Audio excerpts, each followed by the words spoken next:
I'm David Nicholls, and this is Ukraine, the latest.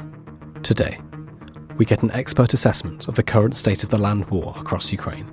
We look at recent packages of support from Ukraine's allies, and we speak to Ukrainian-American Megan Buskey on her new book, discovering her grandmother's story from a village in western Ukraine to the mines of a Siberian Gulag.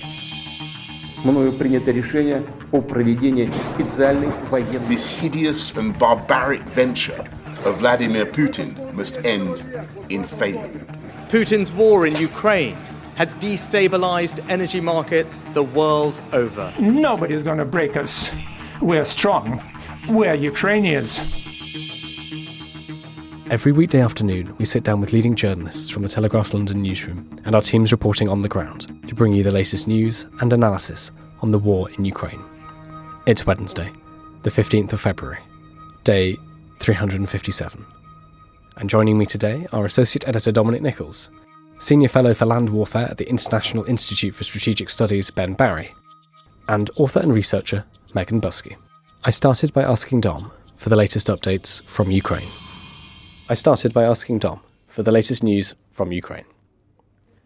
Well, David, it sounds as if it's still very, very violent in the Donbass region. So Russia is reported to be pouring more heavy equipment and troops into Luhansk region. This is the regional governor, Sergei Haidai, he said on Wednesday. And this follows on from President Zelensky saying that Ukrainian forces have repelled Russian assaults in the area. So there's still a huge amount of effort from both sides in the Donbass region. We know that Putin is trying to do something, to have something to show for the year, the campaign, the massive 3-week campaign that's taken a year next Friday. So they're really pushing to try and claim as much of the Donetsk and Luhansk region as they can. I mean, this was backed up by Ben Wallace. He was saying today that Russian troops in the region are suffering what he said was almost First World War levels of attrition, and their success rates have been a matter of meters. Now, he was speaking on Radio 4 this morning on the Daily programme, but he said what Russia's doing is trying to advance using human wave. That's his words, human wave. First World War levels of attrition and success rate of meters rather than kilometers. So what is happening there? Even if it's coming at a huge loss to Russia, it is concentrating Ukrainian forces, and then they are being hit by Russian artillery. So it is extremely violent in the Donbass. There's very small gains by Russia around the north of Bakhmut. They're still trying. They haven't yet encircled that town. And further south, around the Vuhledar region that we spoke of recently, I mean, it's still very, very fluid down there. Russia's losing a huge amount of people. And in terms of tank losses, we think that they've lost around about half of the most modern T-72 tanks that they've got in the field, and about 2/3 of the most modern T-80 that they started with in February 2022. And we think Russia has lost about 2,500 Russian tanks, and Ukraine about 700. So it is extremely, extremely brutal. And it was described to me today that the recently reported figure of 130,000 Russian casualties, that's dead, wounded, missing, and captured, is a plausible figure, reasonably plausible figure, and that the Ukrainian loss rate is probably not far behind it. So it's still extremely volatile, extremely violent in the across the country, but especially in the Donbass. Thanks, Dom. Ben Barry, thank you so much for joining. Can I just bring you in here? Maybe give us your assessment of the current state of the land war in Ukraine. The US particularly has donated tens of thousands of precision artillery rounds. Now, as far as we can see, the hundreds of thousands of rounds that Russia has fired have not been precise, whereas the guided rocket fired from HIMARS, can hit a window at 80 kilometres. And similarly, they've also supplied tens of thousands of Excalibur guided 155mm shells.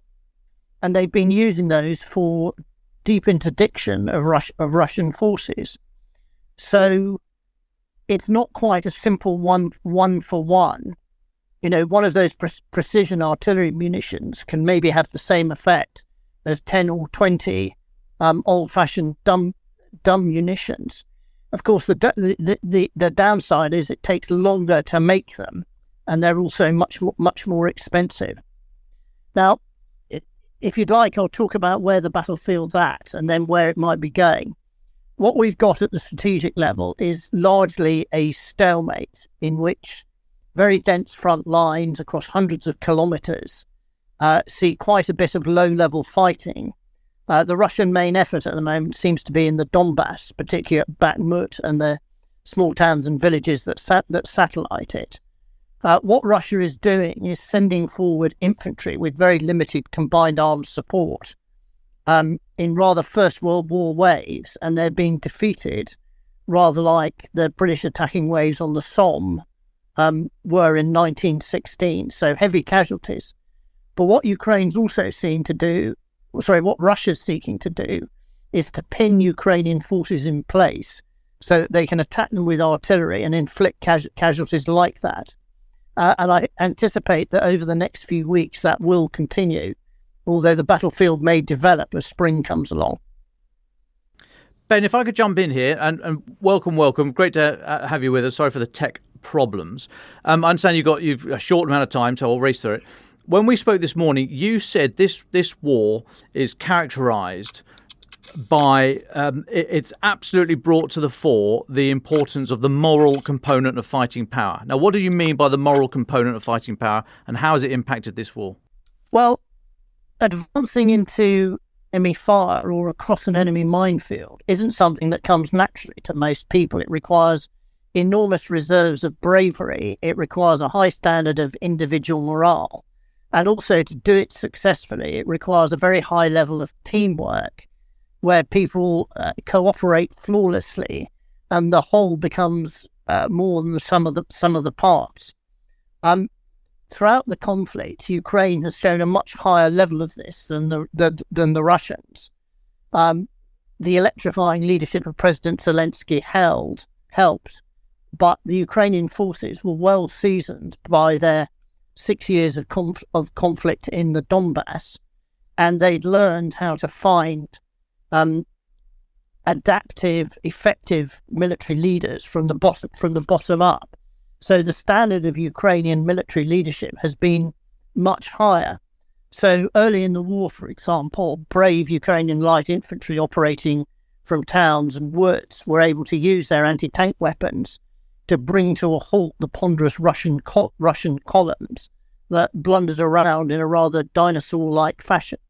Now, that isn't to say that Russian troops aren't brave. They quite clearly are, to keep coming against formidable odds. And the Russians have shown some tactical competence, for example, in their withdrawals. But I'd rate the morale and the moral component of Ukrainian forces as much higher than those of Russia. Thanks. Just that point you mentioned there about Russia's military skill at handling their withdrawals. I mean, no army wants to be going backwards, clearly, but the manner of which they got out of Kyiv and the north of the country, and particularly Kherson, where I think you were quoting 40,000 troops-ish, a couple of divisions worth, got across the river in good order. It shows that they are able to go backwards well, which requires great coordination, great discipline.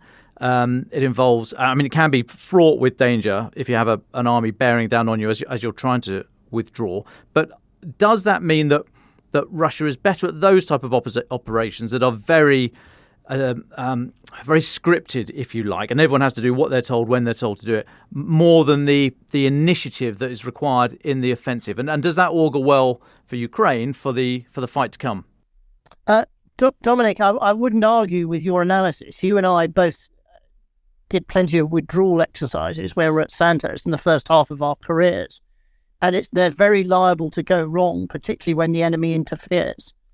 Now, the withdrawal from Kiev in the late spring, it's not clear whether the Ukrainians followed that up in order to attack it. I mean, they might have chosen not to deliberately to allow the Russians to withdraw so the Ukrainians could quickly follow up to the international border.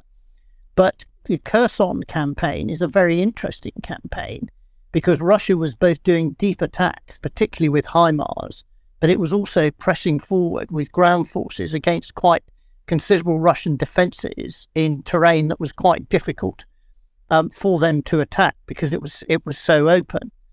The evidence, I think, is that basically about 40,000 Russian troops, a couple of divisions, got away very quickly within a 24-hour period, whilst they were under interdiction from Ukraine's HIMARS attacking their lines of communication.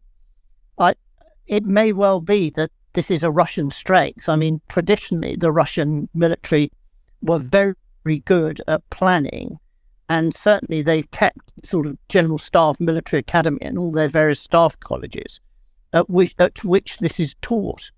Indeed, the commanders of the Russian formations had an incentive to make sure it worked as well. At the moment, they don't seem to have the competence to be able to do anything other than very simplistic First World War style attacks, in which their ability to coordinate the various arms, particularly the artillery with the infantry, seems very limited. I'd commend to the listeners some excellent articles on the Wavell Room, the semi-official British Army site, by Sergio Miller, who's done a lot of detailed analysis of Russian military performance. And his most recent article on a small Russian attack in the Donbass, and also his article on the withdrawal from Kherson, I think give you an excellent picture. Thank you. Last one from me, because I know you've got to dash off in 5 minutes, if I may. You were suggesting that even with go back a step. A lot of people have said that this war heralds the era of drones, tanks are done, all the rest of it. You can't hide anywhere on the battlefield. Drones can see everything, they can be everywhere, they can direct artillery fire, yada, yada, yada. You've suggested that actually there's still, and in those two campaigns, the Kharkiv and the Kherson operations that you've just mentioned, and elsewhere, shows that there is still, with a bit of thought, clearly, but still there's room for surprise and deception on the battlefield. Can you just finish on that thought, please? Well, I think there is. It's certainly true that there's a hell of a lot of ISR being used by both sides, from satellite imagery, signals intelligence, right down to hordes of small, cheap commercial drones. ISR being intelligence, surveillance and reconnaissance. That's correct. Yes, forgive me. But of course, drones can be shot down. I mean, I think there's reliable reporting that the average lifespan of a civilian commercial quadcopter above the front line in Ukrainian hands is about a week before it's shot down or crashes or is broken. And of course, fashionable as drones are, they can be countered. They can be shot down. They can be jammed. Their sensors can be blinded by lasers. And I think what this is telling us is modern combined arms maneuver. You want to be able to create a bubble right down at company level that keeps the drones off your back. And you probably need a variety of different methods to do this. But I think the two Russian withdrawals, and particularly the very successful Ukrainian counteroffensive in the autumn that pushed the Russians back from the outskirts of Kharkiv, they show that you can achieve surprise. Now, there's a variety of means you can do that, including dispersing your forces, suddenly concentrating them. Also, deception, dummy positions, dummy signals traffic, and maybe some dummy attacks as well. But it's certainly still possible. I think the evidence suggests that military commanders are going to have to think more about this, and they're going to have to pay increased attention to what the West calls operational security, but what the Russians call maskirovka, which is a mixture of operational security and deception, and a very useful term. Thanks so much, Ben. Just one more quick question from me, if that's all right. What do you see as the main obstacles for both sides going forward, and what would you recommend our listeners look out for in the next few months? What will you be looking for in the conflict in the months to come? Well, probably best if I just give you a quick burst on what I see as the shape of the war. Please, that's good. Yeah, I mean, it's a couple of minutes, but Ukraine has stated plans for counteroffensives to push the Russians out of their country. And for this, they've said they want at least 10 armoured brigades with modern Western armour. And the key thing about the modern Western armour is it's much better protected than obsolete Western armour or indeed Soviet-style armour.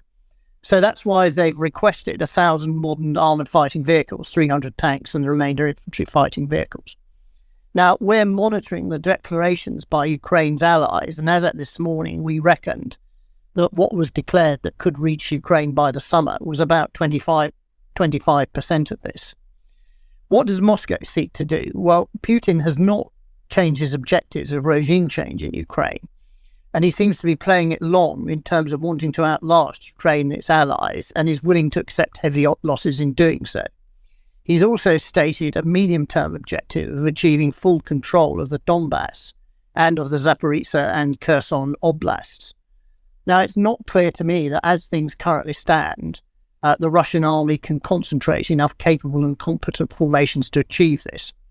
So in the meantime, Russia will continue to fortify its defences and continue also to attempt to pin Ukrainian forces and inflict attrition with these First World War style artillery and infantry attacks. We can also expect intermittent Russian missile and drone attacks on civilian infrastructure. But remember that every single missile and drone that's fired at a civilian heating plant, an electricity plant, or indeed a railway junction box, is a missile that can't be fired at military targets. Now, for both sides, spring will make attacking easier, and political factors impel both sides to attack. Now, whichever side attacks first will get both politically and military first mover advantages, but will also expose themselves to counterattack by the defenders' artillery and ammunition. Now, quite clearly, the Russians are busy fortifying their positions to achieve that. Construction of linear defences, anti-tank ditches and rows of dragon's teeth. The Ukrainians also have probably developed defences in depth, and both sides may well be holding armoured reserves at the tactical and operational level, so that if a successful attack is staged by their enemies, they can then delay it and counterattack it. But provided Ukraine is supplied with sufficient ammunition and modern Western equipment, and this continues, I think the balance of political and battlefield leadership, as well as the Western weapons, will probably give Ukraine tactical advantage. But it's not clear that Kiev has enough combat power to eject Russian forces as quickly as it or its supporters would like. Now, we have to remember this has been a terrible war. I was in the war in Bosnia, and that was bad enough, but this is much worse. We can expect another bloody year, I think, with unpredictable action-reaction dynamics as both sides struggle for the initiative at the strategic, operational and tactical levels. So that's as I see it from my humble desktop. Well, thank you very much, Ben Barry, for your expertise and your time. It has been really interesting and fascinating to have you on. Thank you for joining us. Dom, can I come back to you? Are there any more updates from your side before we go to our guest? So today, what are we talking about? It's mainly aid for Ukraine, military aid. The NATO Defence Minister meeting is ongoing in Brussels. Jens Stoltenberg, the Secretary General, has just given a press conference, but there's still all the stuff happening in the sidebars there. And the big thing from the press conference was that Jens Stoltenberg says that NATO is going to review its capability targets for munition supplies, talking about having more and holding more stuff. Air defence and ammunition, artillery ammunition were singled out, but I mean they're talking lots of different natures of ammunition generally for Ukraine, but also in general. I mean this idea that of countries gifting munitions to Ukraine obviously has an impact on the national stocks, and so NATO is encouraging partner nations to increase their holdings of stocks, and NATO wants to hold more stocks itself. So a lot of that happening today, but what has been announced today as well, somewhat confusingly, but we'll split the two up. It was announced in Brussels at the NATO Defence Ministers meeting by Britain's Defence Secretary Ben Wallace, but this is not a NATO initiative.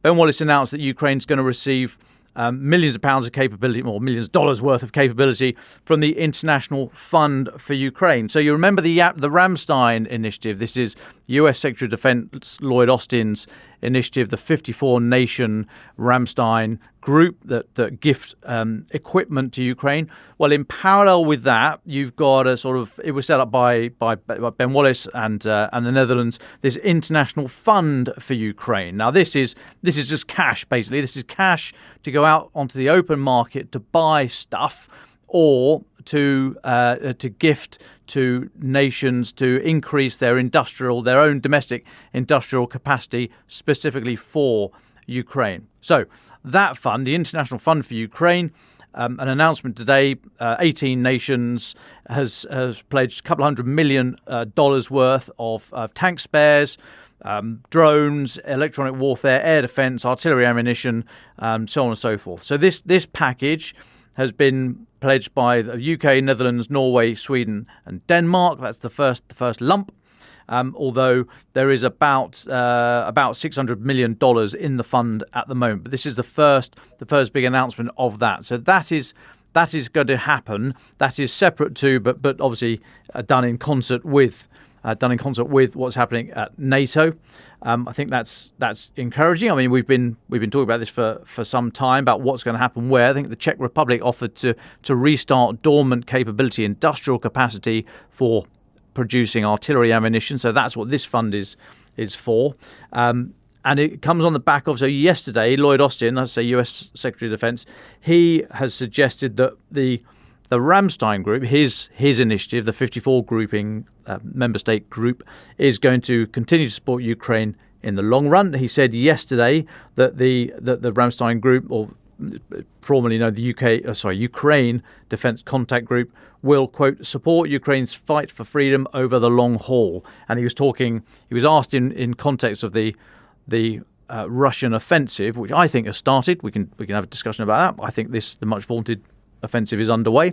But he was asked about providing help in the here and now for the Russian offensive, or to push back against the Russian offensive and to help Ukraine's anticipated spring offensive, so he answered that, and then he was in the context of longer term said that the Ramstein group would like I say fight for freedom over the long haul. Now, the International Institute of Strategic Studies, global think tank, brilliant think tank. I was there this morning. They've launched this year's military balance, which is the who's who of defence capability. If you want to know, as David asked me this morning, how many tanks does Mongolia have? He sneered at Dom. And I gave him the answer. You just have to look it up. It's all in there. So they launched that today. I was there for launch, and I was speaking to Bastian Giergerich, who's the director of Defence and Military Analysis at WWII, about this industrial capacity. And he said that most industry sources in Europe, and this is just from Europe, but he's suggesting that industry in Europe has a capacity to produce about 300,000 rounds of 155mm artillery ammunition a year. And it's a reasonable assumption that European capacity could go up this year, so 2023, by about 50%. Okay, now, Ukrainian daily usage of artillery, we think, is around the 6,000 shell mark a day. That's probably a conservative estimate, but it's ease of maths and means I don't have to take my shoes off. Now, that means that the whole annual production of Europe Ukraine would burn through it in 50 days. And if they ramp it up by the 50% figure that Mr. Giergerich was suggesting, that's obviously only 75 days. Now, as I said, this is Europe only. We haven't taken the US into account here, or any other partner nations, but it just shows the kind of level of ambition that's required to get up to the fight, and that's artillery alone. There's a huge amount of other stuff required, but that's happening as we speak. That's coming out of Brussels right now from the NATO defence ministers meeting, and the quote I just gave you there was from this morning's launch of the military balance from WWII. I'll take a little pause there. Thank you very much, Dom. Well, I believe we do have our guest, Megan Buskey, since she's joined and been listening to all this. Well, Megan, thank you so much for joining us. It's a real pleasure to have you here. Would you just like to introduce yourself and your work to our listeners? Sure. Thank you so much for having me. Hi, everyone. My name is Megan Buskey. I'm an American writer of Ukrainian descent. I have been traveling in Ukraine and studying the country for about 20 years. I've written about Ukrainian politics, culture, and history for a variety of publications. And next week, my first book is going to be published, which is about my family's experience in Ukraine during and after World War II. Another thing to know is that I still have a lot of family in Ukraine that I'm close to and have maintained connection to as this terrible war has been unfolding. Well, let's start with your book. The starting point for your book is the fact that your grandmother came from Ukraine. But can I just ask you, before we talk about her, though, how much did your Ukrainian identity figure in your life growing up? And if so, how much? Yeah, so being Ukrainian was pretty important to me. So I grew up in Cleveland, Ohio, which actually has a pretty big Ukrainian community, in a largely sort of American environment, American middle class family and community. But we had this connection of my grandmother, who lived very close by and took care of me and my brothers on a regular basis. And it was because of her that we had a lot of exposure to Ukrainian culture, Ukrainian traditions. We celebrated Ukrainian holidays, ate copious amounts of Ukrainian food. So for me, it was really, a part of the fabric of my upbringing, very much so. I think another thing that was also just important to me as a child was that I had an awareness that we had a lot of close family in what was then Soviet Ukraine. So, for example, my grandmother would periodically send packages to our family in Ukraine, and my mother would, gather up the clothes that we were no longer wearing a couple of times a year, and would include them in the packages that my grandmother sent over. And then, a year or so later, I would just be like kind of bored at my grandmother's house, looking around, and I would see these photographs of girls who are like my age or a little bit younger with kind of blonde hair and blue eyes like me, and they would be wearing my clothes. So there was this so strong awareness that there were these other people that were very close to my family, but that we couldn't really stay in contact with easily because obviously during the Soviet times it was very difficult to communicate, and even into the 90s it was hard to it's very expensive to make a phone call, for example. So it was, it was there, but it wasn't there too at the same time, which I think was also important to me. You've mentioned her a few times, your grandmother. So tell us a little more about her. What was she like when you were growing up? How did you see her in the family? She was a sort of a figurehead of the family in a lot of respects. She was very hardworking. She, when in my early childhood, she was still working at her job as a factory worker in Cleveland. And she was very social. She had a lot of friends. She was really active in the Ukrainian community in Cleveland, and particularly activities centered around the church. So I definitely saw her as like a very strong person who had this, really full life. But there were also things about her that were, I think, a little bit confusing for me too. I mean, just the foreign element. My mother had also been born and kind of spent her formative years in the Soviet Union, but she kind of has assimilated fairly quickly when she came over as an adolescent, whereas my grandmother felt like very, kind of a different place. And not only was she kind of, obviously foreign in these ways, but she also had something kind of tragic about her. It was clear that she had experienced something quite, had experienced a lot of hardships earlier in her life. And this would come out in things like, when she talked about her early life in Ukraine, she might start to cry, or, she was really obsessed with money. And we, like now I still kind of check the price of strawberries at the grocery store because I just have this like ingrained memory from my grandmother, always like reporting about like how much the strawberries cost that she would, bring to us every week. And she also like baked just like so much food like all the time, which, in I think in my mind was sort of connected to the fact that she had at times in her life struggled to get an adequate amount of food for herself and her family. So, a very like loving presence, but also someone that, I think compelled a lot of questions. When did you first decide to find out more about her history and her story? She died in 2013, and I, by that point, was very close to her. I was fully an adult, and she was 88, but it was still a bit of a surprise, and it was a sudden death, unfortunately. And so I think it was part of the sort of research that I had threw myself into after she died, was an effort to kind of stay close to her. I think as part of a mourning process, was doing, I sort of got obsessed with going through the different photographs that I found in her house of her early life in the Soviet Union, and just trying to map them out, like who was who and when were the photos taken. But then it extended into like kind of bigger cultural questions about the time of how she had grown up and the circumstances she'd experienced. And I had done some of that work before she died. I had interviewed her before and so on. But after she died, it had this sort of relational component, but also, it also became important for me to like preserve the story of her life as best I could, because it was, I think in my family, I was the one that sort of knew the most details. But then it was also a way to start to, I think, get into some of these questions, maybe some of the confusion that I had felt as a child about, just this difficult past that she had obviously experienced. What really was that? And, we had talked about that sometimes, that those sorts of things would come up, but when they did, it was very important to me to sort of be attentive to like whatever her needs might be in that moment, and just to make sure she was as comfortable as possible and not really push her to, revisit some of the most traumatic aspects of her life. But after she died, like that, that component wasn't there anymore. And so I wanted to kind of go more deeply into researching her life and experience.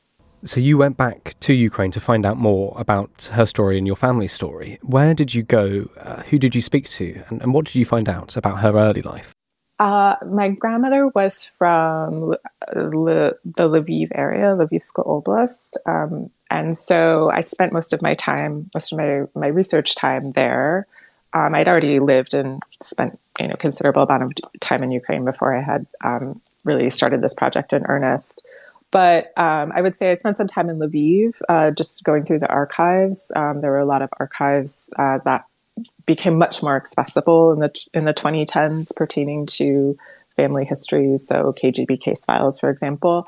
So I was able to get some of that and go through that with some archivists, which was really incredible. But I also spent a lot of time in the place where she grew up, which is a village called Staryava. It's on the border with Poland, very close. It's in the foothills of the Carpathian Mountains, extremely, extremely beautiful place. And I think it was even just important for me to spend time in Staryava because it's a place that has, and this might be my romanticized version of it, but it's sort of stayed frozen in time in some ways. And I think it's always these sort of rural villages throughout Ukraine, but even, I guess, predominantly in Galicia, which is the area that I know the best.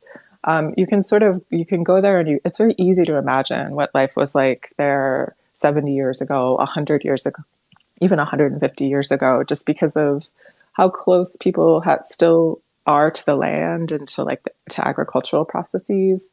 But also to it's still a little bit underdeveloped in some ways. But people also still do the potato farming and potato harvesting on a regular basis. It's just part of the cultural fabric of life there. So it was important for me just to go back and absorb that.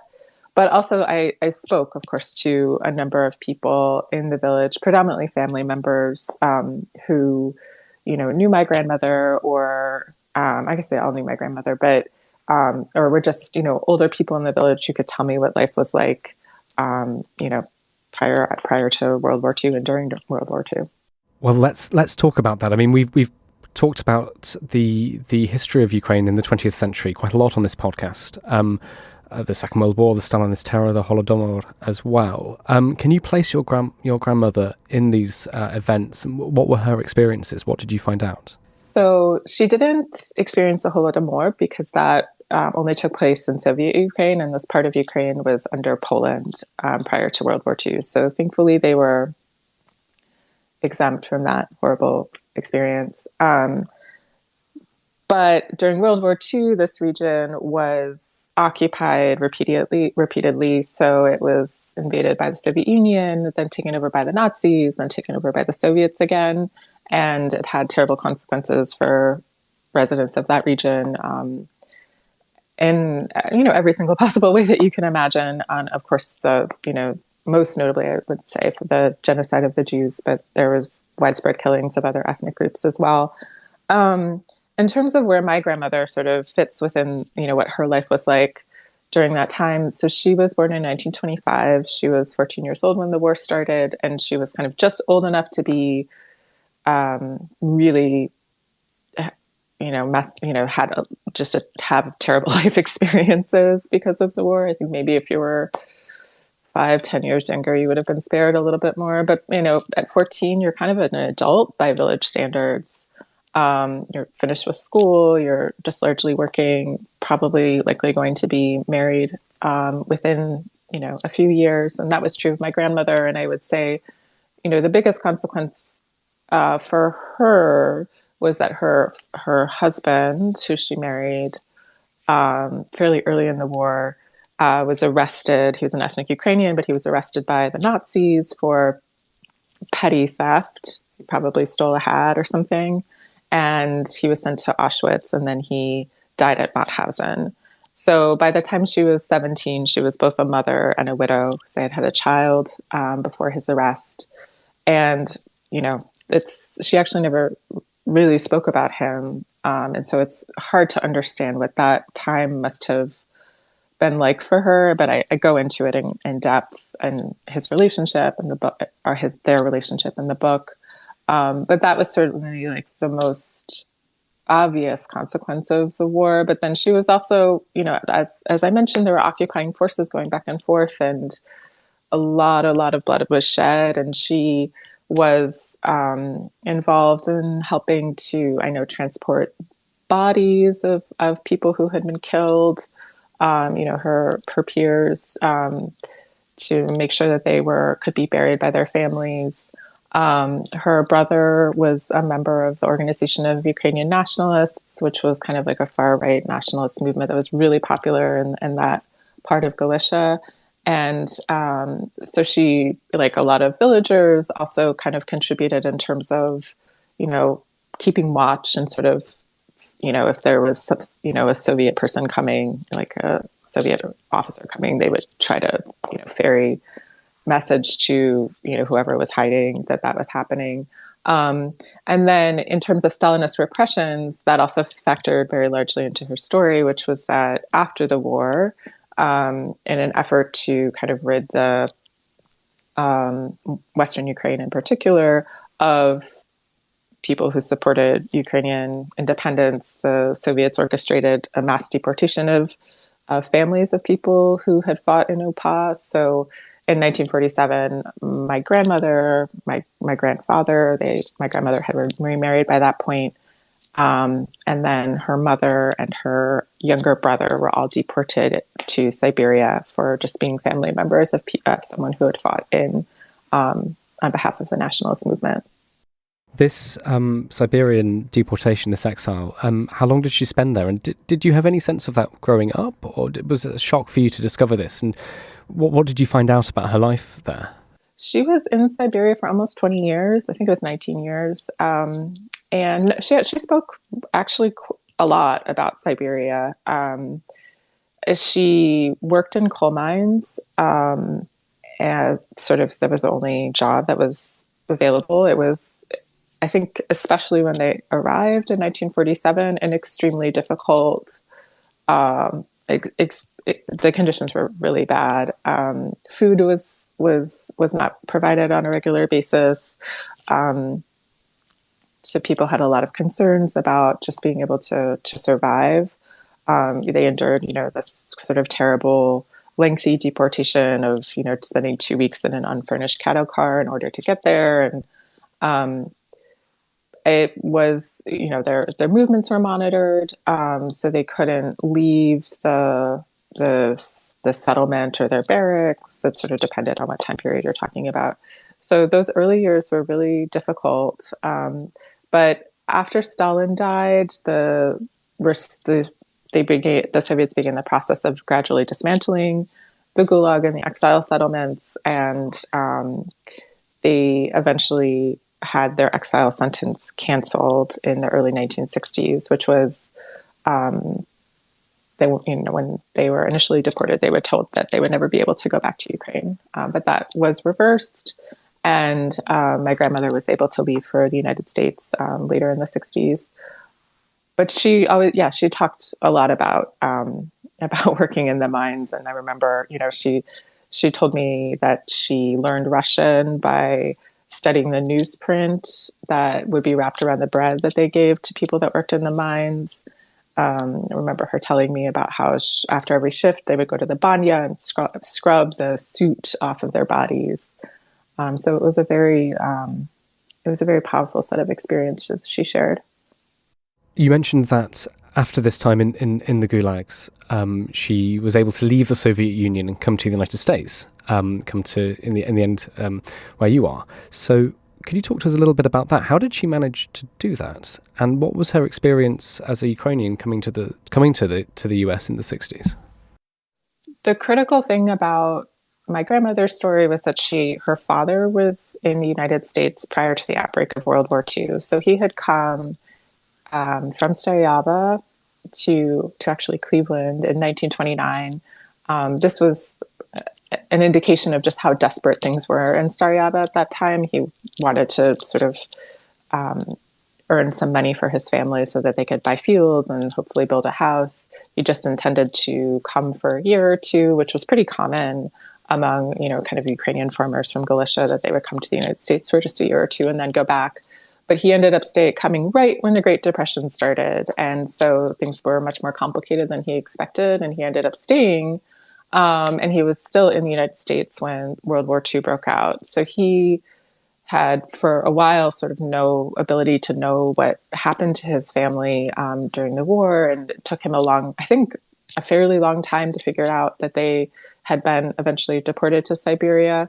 But that was the key connection, was that he became very active in the mid-50s and actually found some of the paperwork he submitted in Ukrainian archives sort of begging Soviet officials to consider granting his family exit visas. It was very difficult to leave the Soviet Union in the 1960s. And to be honest, I'm not really sure how my family did get these exit visas. I think certainly one of the key components was that the people that were allowed to emigrate were women. If you were a man, it's my understanding that you had virtually no opportunity because the Soviet Union had lost so many men during World War II. But because my grandmother, by the time she was sort of looking to emigrate, she had divorced my grandfather. She had 2 minor girl children. And so she was probably I guess not totally barred from leaving, or I mean, she was barred. She had to get an exit visa, but in the eyes of an official, she wasn't a man who I think would have been just not allowed to go. So she somehow through money that from her father, whatever political strings he could pull, she was able to get the exit visas that allowed her to come to the United States in the late 60s, and she came directly to Cleveland. When she arrived in the late 60s, she had not seen her father since she was 4 years old. So she was, I think, in her early 40s, 42 maybe.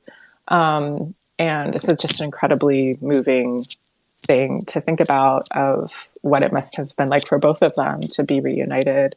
But he kind of helped set her up, helped find her a job, helped integrate her into the Ukrainian community, and, create, a relatively healthy path towards living comfortably in the United States.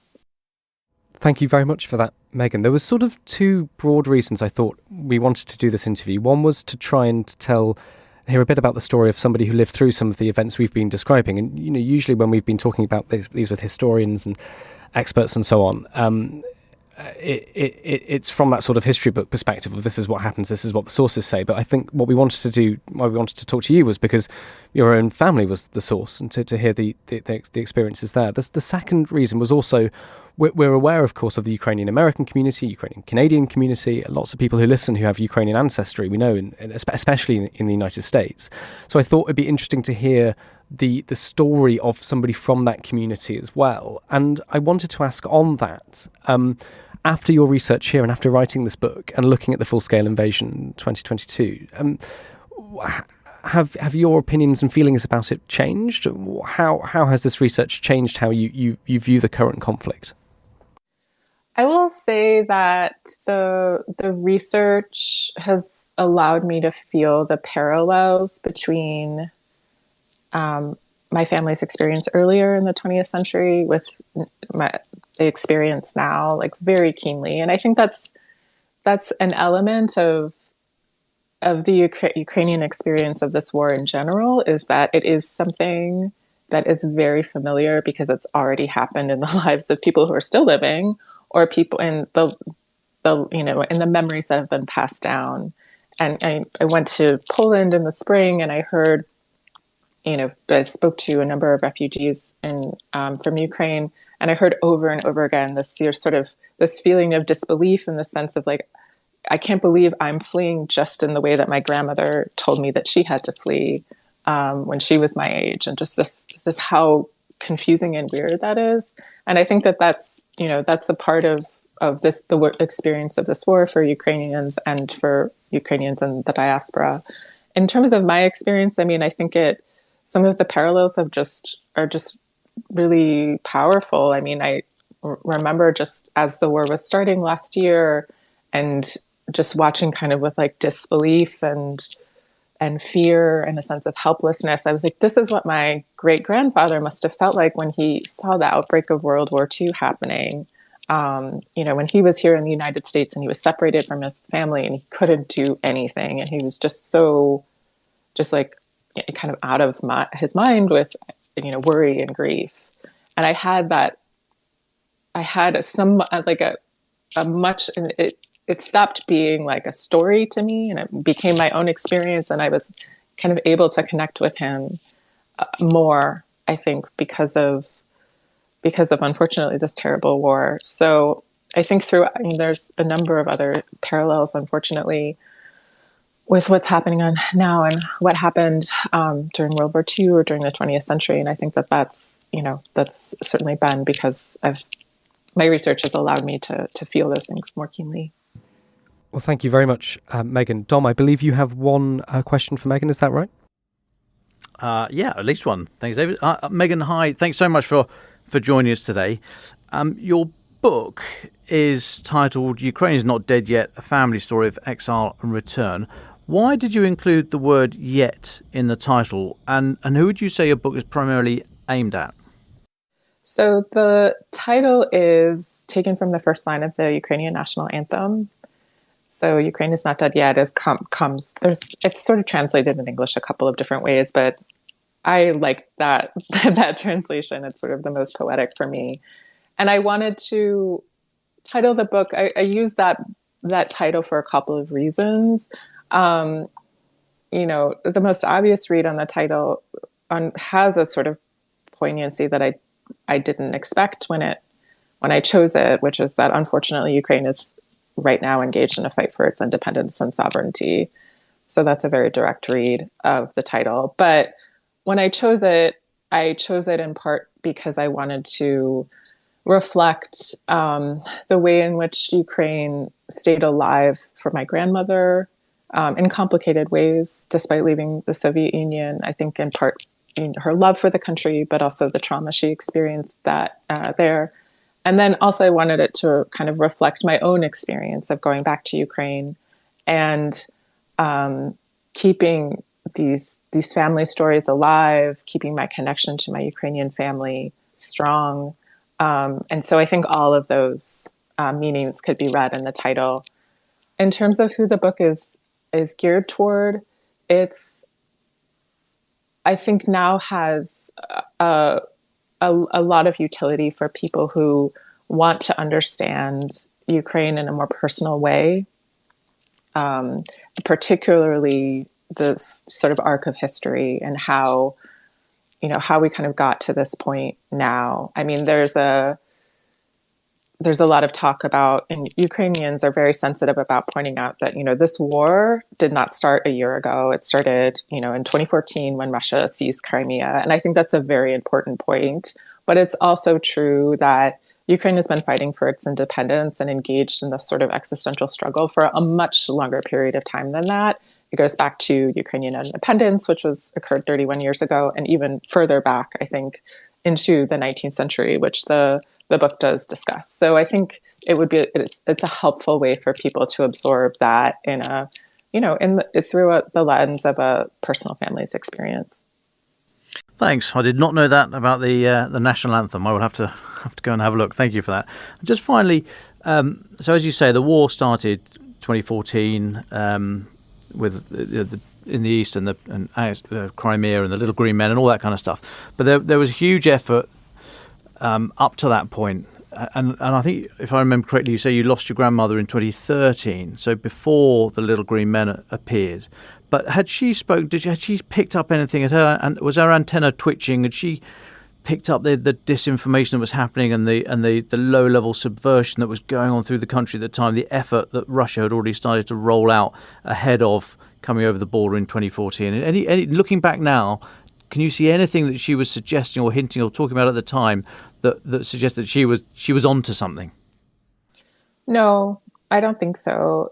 I think it was really surprising. The invasion in 2014 was shocking, perhaps even in some ways more shocking than the 2022 invasion, because the unbelievable had already happened. And so I think the possibility that it could happen again was just like a little bit more feasible.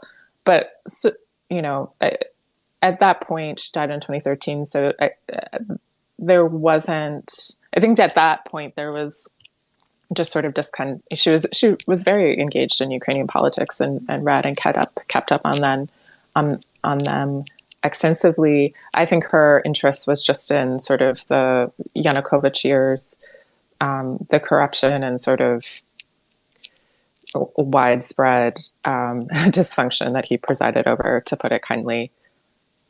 But no indication of sensing the possible invasion of Russia. Well, thank you, Dom, for your questions. Megan, thank you so much for your time. It's been a pleasure. Can I just ask both of you then for your very final thoughts? We'll go to Dom first. This is just, what will you be looking at, thinking of over the next few days? What should our listeners pay attention to? So Dom Nicholls first, please. Yeah, sure. Okay, so let's go back to Brussels. You got the NATO defence ministers meeting at the moment. Olesny Reznikov, Ukraine's defence minister. A lot of questions about him recently and whether or not he was going to be sacked, move sideways, have to retire, resign, etc., over alleged corruption throughout Ukrainian Ministry of Defence. He has said that he's been asked. He said today at the NATO defence minister meeting that President Zelensky has asked him to remain in his current post. So it looks like Olesny Reznikov is going nowhere. And in terms of what to look out for, I would just suggest we keep an eye on the announcements out of Brussels today in terms of the equipment and money that's going to be gifted. The two things that are happening, as I said earlier on, you've got the NATO defence ministers, and you've also got the sort of separate international fund for Ukraine announcements, the lumps of money. So there should be a lot of bits and pieces coming out of money and equipment and donations and training and all the rest of it. We'll make sense of it and bring it to you over the next few days. But just keep an eye out for those messages and tweets and all the rest of it throughout the rest of the day. Thanks, Dom. And Megan Buskey, as our guest, would you like the very final thoughts? I would say, as we're looking, next week towards the anniversary of the invasion, I think the thing that's sort of coming, a growing anxiety for me is what's termed Ukraine fatigue, of kind of disinterest on the part of the general public of understanding what's happening in Ukraine, keeping tabs on it. And I think it's important for us to continue to stay as engaged as possible, as informed as possible, as educated as possible, not just about what's happening in the military, but also what's happening within the culture of this country, which is, enduring so much suffering. And I think, for me as a writer, that's an important mission for me, is to try to share as much as I can about the really deep, rich culture and people that are Ukrainians. And so I hope that people continue to just stay attuned to this, because it's been on the front pages for a while now, and people are getting used to, nationwide missile strikes happening in Ukraine, but it is so fundamentally obscene that this war is happening, and we need to do as much as we can to stop it. Ukraine the Latest is an original podcast from The Telegraph. To stay on top of all of our Ukraine news, analysis and dispatches from the ground, subscribe to The Telegraph. You can get your first 3 months for just £1 at www.telegraph.co.uk/Ukraine the Latest, Or sign up to Dispatches, our Ukraine newsletter, which brings stories from our award-winning foreign correspondents straight to your inbox. We also have a Ukraine live blog on our website where you can follow updates as they come in throughout the day, including insights from regular contributors to this podcast. You can listen to this conversation live at 1 p.m. each weekday on Twitter Spaces. Follow The Telegraph on Twitter so you don't miss it. To our listeners on YouTube, please note that due to issues beyond our control, there is sometimes a delay between broadcast and upload, so if you want to hear Ukraine the Latest as soon as it is released, do refer to podcast apps. If you enjoyed this podcast, please consider following Ukraine the Latest on your preferred podcast app. And if you have a moment, leave a review, as it helps others find the show. You can also get in touch directly to ask questions or give comments by emailing ukrainepod@telegraph.co.uk. We do read every message. And you can contact us directly on Twitter. You can find our Twitter handles in the description for this episode. As ever, we are especially interested to hear where you are listening from around the world. Ukraine the Latest is produced by Louisa Wells and Giles Gear. And today on Twitter, Rachel Duffy.